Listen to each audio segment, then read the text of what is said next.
I used to think strength was about how much I could endure on the outside, how well I could smile through pain, how long I could keep going without breaking, how hard I could push myself to prove I was strong. But the truth is, real strength doesn't start with how much weight you can carry in your hands. It starts with how much truth you can carry in your heart. It begins deep within, in the quiet places where no one's watching. It's not about pretending you're fine. It's about being honest enough to admit you're not, and brave enough to let God rebuild you from the inside out. I've learned that the battles you win internally are the ones that define you far more than any victory the world can see. When your mind is at war with fear, when your heart is heavy with disappointment, when you feel like you can't go on, that's when the real fight begins. Strength isn't forged in applause. It's forged in the moments when you're alone with your doubts, your weaknesses, and your God. And it's in those moments that you discover the difference between temporary courage and lasting strength. True strength starts when you stop running from the pain you're carrying and start letting God use it to grow you. I know that's not easy. We live in a world that teaches us to hide our struggles and post only the best parts of our lives. But God sees the mess. He sees the fear you don't talk about, the wounds you don't show, the prayers you've whispered in the dark. And He's not asking you to fake it. He's asking you to let Him into it, because strength isn't about being untouched by life. It's about being unshaken by it.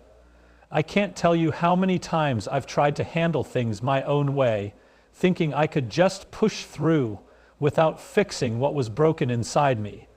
And every single time I ended up exhausted, burnt out, and wondering why nothing was changing. That's because outer success without inner stability is a disaster waiting to happen. You might climb the ladder, but if the ground beneath you is cracked, you'll fall. God doesn't just want you to go higher. He wants to make sure you can stand when you get there. And here's the thing. Real strength often looks like surrender, not giving up, but giving over, laying down the need to control everything, letting God take the lead and trusting that His way is better. That's hard, especially when you've been taught that strength means never needing help. But the truth is, the strongest people I know are the ones humble enough to admit they can't do it alone. They draw their power from a source greater than themselves. There was a point in my life when I thought God was just testing me, throwing challenges my way to see if I'd make it. But I've realized He wasn't trying to break me. He was trying to build me. Every closed door, every delay, every heartbreak, it was all part of shaping a version of me that could handle the blessings I was asking for. You see, God doesn't just answer prayers, He prepares you for them, and preparation happens on the inside, long before it shows on the outside. If you want to be truly strong, you have to start working from the inside out. That means confronting the lies you've believed about yourself, forgiving the people who hurt you, and releasing the bitterness you've been carrying. It means choosing faith over fear, even when you can't see the outcome. It means waking up every day with the decision to let your values, not your emotions, guide your actions. Strength is not a feeling. It's a choice you make over and over again until it becomes who you are. And here's the beautiful part. When you let God strengthen you from within, nothing on the outside can destroy you. People can talk, circumstances can change, storms can come, but if your roots are deep, you won't be moved. You stop reacting out of fear and start responding out of faith. You stop seeking validation from people and start living for the approval of the one who created you. I've found that the moment you focus on building your inner world, your outer world starts to shift naturally. Opportunities come that you didn't chase. Relationships improve because you've grown. Doors open because you're ready for them. That's not luck. That's the power of alignment. When your heart, mind, and spirit are in the right place, you become the kind of person God can trust with influence, with blessings, and with responsibility. So if you're in a season where life feels heavy, don't just pray for God to change your situation. Pray for Him to change you in the situation. Let Him strip away the things in you that can't go to the next level. Let him replace your fear with faith, your insecurity with confidence, and your weariness with strength. Because once you're strong on the inside, the outside will take care of itself. Strength is not about never falling. It's about rising every single time you do. It's about standing firm when everything around you is shaking. It's about knowing that even if you lose everything, you still have your faith, your integrity, and your peace, and no one can take that from you. That's the kind of strength that doesn't fade, doesn't fail, and doesn't fear. That's the kind of strength God is building in you right now. And one day you'll look back and realize the battles you thought were breaking you were actually making you. You'll see that the nights you cried yourself to sleep were the nights God was whispering, "Hold on, I'm doing something in you." You'll understand that the strength you carry today came from the moments you almost gave up but didn't. And you'll know without a doubt that true strength didn't come from the outside world. It was born in the quiet, hidden place where God met you and made you unshakable. I used to think I could step straight into my purpose without dealing with the pain I was carrying. I thought I could just push past it, ignore it, and keep moving forward. But here's what I learned the hard way. Unhealed wounds have a way of bleeding into your blessings. You can't walk fully in the power God has for you if you're still limping from the pain of your past. Healing isn't optional if you want to be strong. It's the doorway you have to walk through before you can truly stand in power. God showed me that He doesn't just want to use me, He wants to heal me first. Because if He gives you power before you're healed, that power will crush you. You'll misinterpret opportunities as threats, blessings as burdens, and relationships as risks because you're still looking through the lens of past hurt. And I've been there, trying to hold on to what God gave me while my own insecurities and unresolved pain were sabotaging it from the inside. Healing is not weakness, it's preparation. It's the process of letting God reach into the places you've hidden and touch the wounds you've learned to live with. I remember thinking I was fine just because I wasn't crying anymore. But numbness isn't healing. It's a sign you've learned to live without feeling. And you can't walk in your God given power if you're disconnected from your own heart. The truth is, healing takes courage. It's easy to keep moving and pretend the pain doesn't matter, but it takes real strength to sit still and let God deal with the root of it. For me, it meant facing the things I didn't want to talk about, the disappointments I didn't want to revisit, and the memories I had buried deep. But as I started giving them to God one by one, I noticed something. My strength wasn't just coming back, it was increasing. I was thinking clearer, speaking with more conviction, and walking with more confidence. That's because healed people see differently. Pain clouds your vision. It makes you expect loss, fear rejection, and question your worth. But healing clears the fog so you can see yourself, your calling, and your God for who they really are. And when your vision changes, your decisions change. You stop settling for less because you know your value. You stop doubting your purpose because you've seen God restore what you thought was lost forever. I've also learned that God often delays giving us certain blessings because He knows our hearts aren't ready to carry them yet. He knows our holding out on us, but He's holding on us together. He's really holding us to handle it until we're healed enough to handle it. Imagine giving a wounded soldier the responsibility of leading a battle. They'd collapse under the weight. In the same way, God won't put you in a position where your pain will destroy the platform. He's building for you. Healing also protects your relationships. When you're unhealed, you bleed on people who didn't cut you. You see betrayal where there's loyalty. You hear criticism where there's love. And you withdraw when you should connect. But once God heals you, you stop reacting out of old wounds and start responding out of wisdom. That's when your influence grows. Not just because you're strong, but because you're whole. For me, one of the hardest parts was realizing healing is not instant. It's a process. Some wounds take time. Some scars will always be there, but they no longer carry pain. I had to learn that healing doesn't mean you forget what happened. It means you remember without reliving it. And that's when the power comes in. You can stand in the same place where you once fell and say, I'm not the same person anymore. I've grown. I've overcome. I've been restored. And here's what's beautiful. Once you've been healed, you carry an authority you didn't have before. People can argue with your opinion, but they can't argue with your testimony. You've been through the fire, and you came out stronger. That's the kind of power that doesn't come from position or title. It comes from surviving something that should have broken you. When I look back, I realize God wasn't just trying to make me strong. He was trying to make me safe. Safe for the blessings He wanted to give me. Safe for the influence He was preparing me for. Safe for the people He was going to send into my life. Without healing, power can be dangerous. But with healing, power becomes a tool for good, a way to lift others, inspire hope, and bring light into dark places. So now, when I feel like I'm in a season of waiting, I don't see it as wasted time. I see it as God's operating table. He's doing heart surgery, removing what can't go with me into the next season. He's replacing bitterness with peace, fear with courage, and shame with purpose. And the moment I'm ready, He'll release me into that next level with the strength to stand and the wisdom to sustain it. Healing precedes power because power without healing destroys, but power after healing transforms. The stronger you are on the inside, the more power you can carry without it crushing you.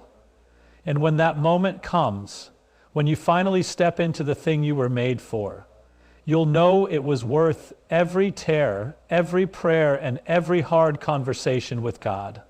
Because you'll be walking not just in your power, but in His. And that's the kind of strength that never fades. For a long time, I thought surrender meant losing. I thought it meant giving up, letting go of my dreams and accepting defeat. But I've learned that in God's hands, surrender isn't the end, it's the beginning. It's the moment you stop trying to be your own savior and let the one who actually has the power take the lead. And the truth is, nothing in my life really started to change until I stopped fighting for control and started trusting Him with the outcome. I used to hold on so tightly to my plans. I had it all mapped out, where I'd be, what I'd do, who I'd become. But life didn't follow my script, and every time things didn't go my way, I fought harder, trying to force them back into the box I thought they belonged in. All that did was leave me frustrated, exhausted, and wondering why God wasn't helping me. What I didn't realize was that He was trying to lead me to something better, but I couldn't grab hold of it because my hands were too full of my own agenda. Surrender is a choice, and it's one of the hardest ones you'll ever make, because it requires you to trust God without knowing all the details. It means you stop demanding answers before you take a step. It means you hand over your what ifs and how will this work and replace them with your will be done. It's not weakness, it's wisdom, because when you let God steer, you're not losing control. You're placing it in the hands of the one who sees the whole road ahead. The moment I began to truly surrender, something shifted in me. I felt lighter, not because the problems disappeared, but because I stopped carrying them alone. I realized I didn't have to manipulate outcomes or make people act a certain way for my life to move forward. My job was obedience. God's job was results. That shift changed everything. It gave me peace in situations that used to give me anxiety. It gave me hope in seasons that used to leave me hopeless. And here's the thing about surrender. When you give God control, He doesn't just fix the situation. He transforms you in the process. I've seen Him use seasons of surrender to break my pride, deepen my patience, and sharpen my faith. He taught me that transformation doesn't happen when everything's going right. It happens when you trust him, even when everything feels wrong. Those are the moments that change who you are at the core. When I surrendered, I started to see opportunities I would have missed before. I began to notice doors I didn't even know existed. That's because surrender clears your vision. When you're no longer obsessed with your own plan, you can finally see God's plan. And more often than not, his way is bigger, better, and more fulfilling than anything you could have imagined. I've learned that my vision is limited, but his is limitless. And every time I've let go, I've stepped into something greater than what I was holding on to. Surrender also changes how you handle disappointment. When your trust is in God, you stop seeing closed doors as rejection and start seeing them as redirection. I've had moments where I prayed for something so hard only to hear no or not yet. And at first it hurt, but looking back, I can see how God's no saved me from pain, protected my purpose, and positioned me for something far better. When you surrender, you stop taking his answers personally and start trusting them completely. The hardest thing about surrender is doing it daily. It's not a one-time prayer. It's a lifestyle. Every day I have to lay down my fears, my pride, and my desire to control the narrative. Some days I do it well, other days I fail. But I've realized God isn't looking for perfection. He's looking for trust, and even when I stumble, he meets me with grace and gently leads me back to the place where my hands are open again. There's freedom in surrender, the kind of freedom that comes when you realize you don't have to have all the answers. You don't have to be in control of every outcome. You don't have to fix every problem. You just have to stay close to the one who can. That's when you start living with peace that makes no sense to the world and confidence that isn't based on circumstances. Surrender also makes room for God's power to work in your life. When you're trying to control everything, you're limited to your own strength. And let's be honest, that's not much. But when you hand it over to him, you invite his limitless strength into your situation. That's why some breakthroughs don't happen until you stop fighting and start yielding. Because as long as you're holding the wheel, he's not going to fight you for it. I can tell you from experience, when you finally let go, you'll wonder why you ever held on so tight. You'll see how God was aligning things behind the scenes while you were stressing. You'll realize he was protecting you from things you didn't even know were dangerous. And you'll discover that surrender isn't the loss of control. It's the gain of peace, purpose, and transformation.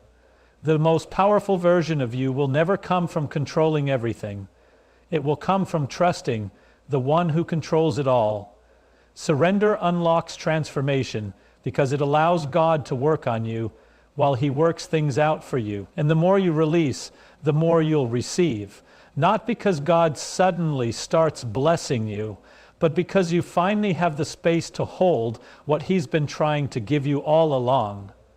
One day you'll look back and realize the seasons that felt like loss were actually the seasons where you gained the most peace, faith, wisdom, and strength. And you'll see that the turning point wasn't when your situation changed. It was when your heart did. That's the moment surrender unlocked the transformation that made you unshakable, unstoppable, and exactly who God created you to be. If you'd like, I can now give you the final 900 words, for your inner growth determines your outer impact.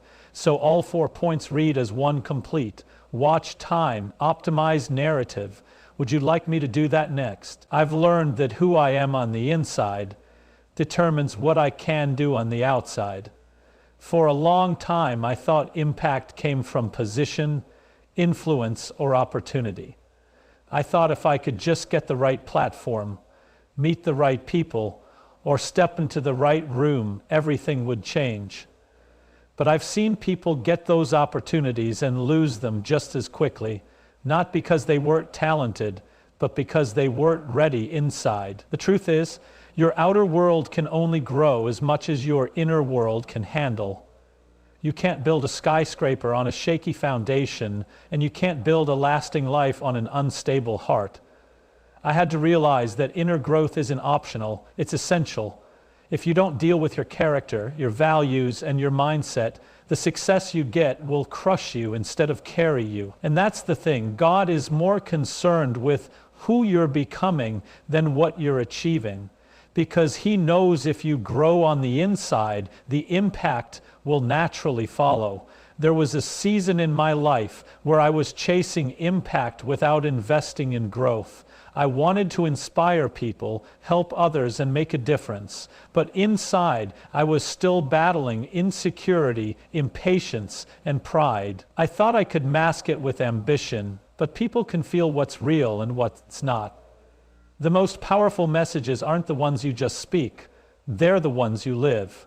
And you can't live them if you haven't grown into them. Inner growth starts with self-awareness. You have to be honest about where you are, not just where you want to be. That means confronting the parts of yourself that are holding you back. The habits, the attitudes, the fears. I used to pray for God to expand my influence, but then I realized He was asking me, can your character handle what you're asking for? That question changed me.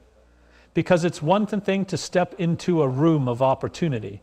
It's another thing to have the maturity to stay there. Growth also means learning to lead yourself before you lead others. I can't tell you how many times I've seen people try to lead from a place of emptiness. They give and give until they have nothing left, then wonder why they feel burned out. But when you focus on inner growth, you lead from overflow, not exhaustion.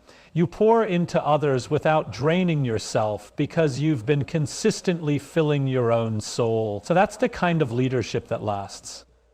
Another thing I've learned is that inner growth changes how you respond to pressure. Pressure reveals what's inside you. If you haven't grown, it will bring out fear, frustration, and insecurity.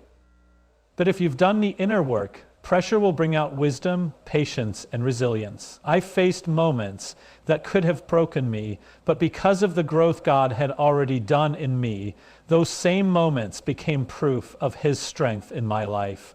Inner growth also deepens your perspective. When you grow internally, you start seeing the bigger picture. You stop living for applause and start living for purpose. You stop reacting to every small criticism because you know who you are. You stop chasing quick wins because you're invested in the long game. And that stability makes your outer impact more powerful because people can trust that you're consistent. Not just when things are easy, but when they're hard. For me, growth has often come in hidden seasons.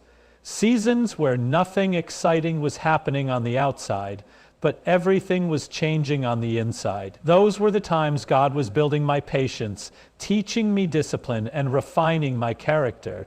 And I'll be honest, it wasn't always fun.